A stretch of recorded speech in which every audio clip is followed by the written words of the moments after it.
when people come together, it creates a magic.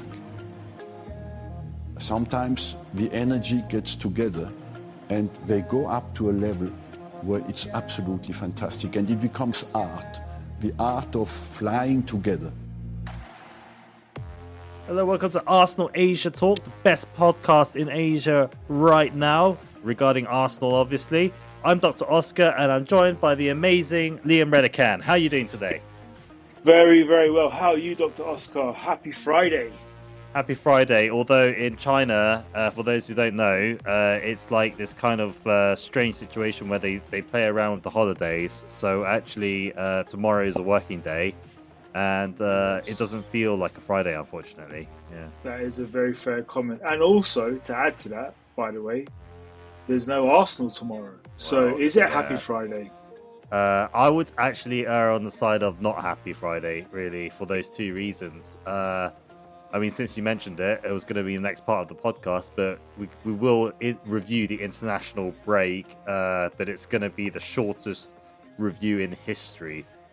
Because I'm just going to say it out there, I did watch some of the England game. I watched all the highlights and I watched some of the England game. And I couldn't get through it because it's a friendly, it's against Wales, and it's just typical international break football. I don't know if you saw any games. Yeah. Well, do you know, I'm going to add to that because I did say I plan to watch the likes of France and Sweden and Spain and any Belgium, whoever, wherever our Arsenal family are. And it's basically qualifiers are tonight / Saturday morning over here. So it was just friendlies yesterday, from what I can gather. So no, not yet. So, I mean, there's such a waste of time because the international games are already a little bit, and then you add on the fact if they're friendly, they're even more. So I want to just cover a few things. Number one, Saka scored an excellent trademark Saka goal. And, an amazing goal. Yeah, well done to that. Yeah, and then two other players scored who were not Arsenal players, so I basically don't care. Don't really care that much, do we? Don't really care. Yeah, who are they? I don't care. Like, yeah. So on bothered. that note, yeah, bothered. Yeah. On that note, Tuchel said the atmosphere was not good. It's all over the headlines. Yeah, but, welcome to England friendlies, mate. Yeah, well, that's my point. I mean, like, if I was watching that game like live, I think I would find it pretty boring. And it's one of those things that we discussed before.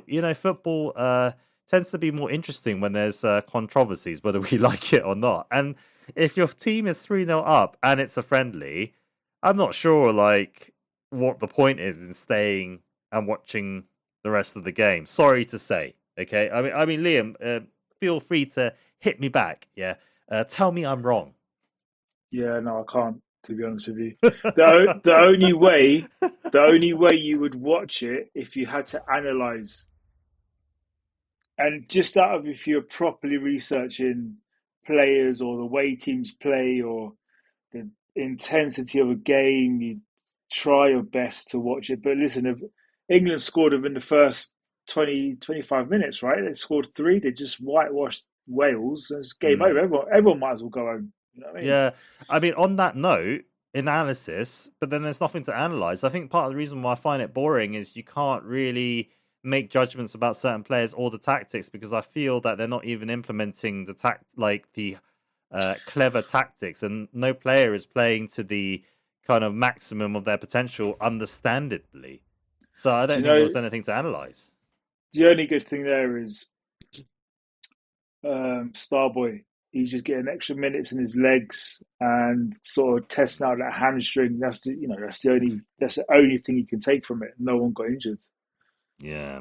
I've actually seen Wales live before. They played Czech Republic. Thomas Rosicky was playing. Yeah. All right. Yeah. Where did you see that? I saw that in Cardiff. It was an awful game. It was a qualifying game, and it was a lads' night out in Wales, and we had nothing to do during the day. Two of us wanted to watch the football. We thought, since it's on, let's watch it. Bad decision because it was a group of 6. Only 2 of us like football. I said, there's going to be a few good players.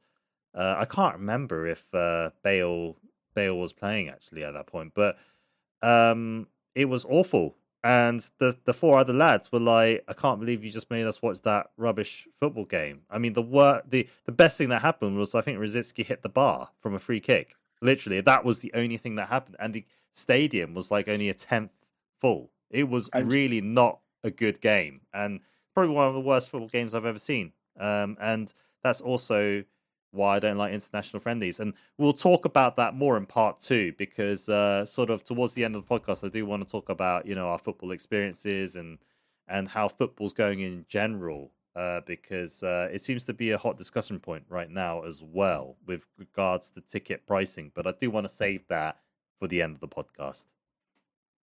do you know what would have made Right. that Yeah. that Wales Czech Republic game better? Yeah, if Rosicky scored. No, if Rosicky had hit the bar with you lot after. Say it again. If he hit the bar If with what? you guys after the game start going out on the town, that would have made it better. That would have made it worthwhile. Oh, right. Yeah, hit the bar with us. Yeah. Yeah, Yeah. Yeah.